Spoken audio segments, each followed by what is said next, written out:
प्रभु यीशु मसीह के नाम में मैं आप सभी का स्वागत करता हूं प्रतिदिन के वचन में। और आज का वचन लिया गया है इफिसियों की पत्री अध्याय 4 पद 6 से, जहां पर पौलुस प्रेरित बात करता है 7 मसीही बुनियादी विश्वास के बारे में। और हमारा विश्वास क्या है?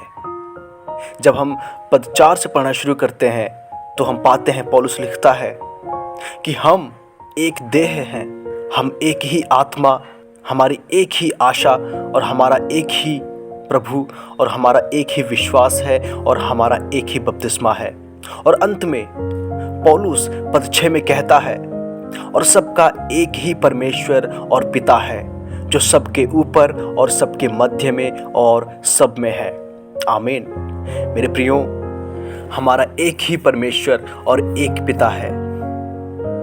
और क्योंकि हमारा एक ही परमेश्वर और एक ही पिता है, और क्योंकि हमारा एक ही परमेश्वर और पिता है, इसलिए एक ही है जो पिता परमेश्वर और हमारे बीच में मध्यस्थता करता है। वह हमारा प्रभु यीशु है। मेरे प्रियो, और कोई रास्ता नहीं कि हम अपने पिता और परमेश्वर के पास पहुंच सकें सिवाय यीशु पर विश्वास के। मेरे प्रियो, हमें विश्वास करना होगा कि हमारा एक ही प्रभु है। हमें विश्वास करना होगा कि हमारा एक ही बपतिस्मा है, हमारी एक ही आशा और हम मसीह में एक ही देह हैं।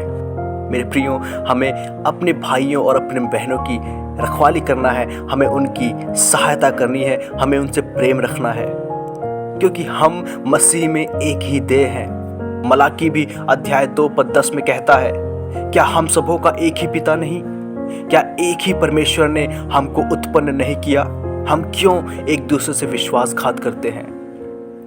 यूहन्ना अध्याय 1 पद 12 में इस प्रकार लिखा है, परंतु जितनों ने उसे ग्रहण किया उसने उन्हें परमेश्वर की संतान होने का अधिकार दिया, अर्थात उन्हें जो उसके नाम पर विश्वास रखते हैं। हमने प्रभु यीशु पर विश्वास किया है। हमारा सभी का एक ही विश्वास है कि हमारा प्रभु यीशु हमारे लिए मारा गया, हमारे लिए गाड़ा गया और हमारे ही लिए वह तीसरे दिन जी उठा, और वह हम सभी के बीच में है। और जो उसने पवित्र आत्मा भेजी है वह हम सभी के अंदर वास करता है और हमको तैयार करता है। हमारा एक ही बपतिस्मा है, हमारी एक ही आशा है कि एक दिन हम प्रभु यीशु से मिलेंगे। आइए प्रार्थना करें। धन्यवाद स्वर्गीय पिता, धन्यवाद इस महान और अद्भुत प्रेम के लिए।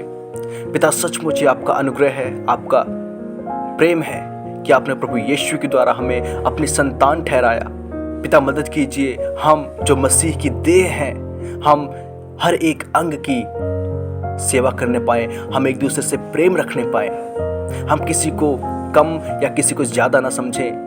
मदद कीजिए कि हम प्रभु यीशु के वचनों पर चलने वाले हो सके।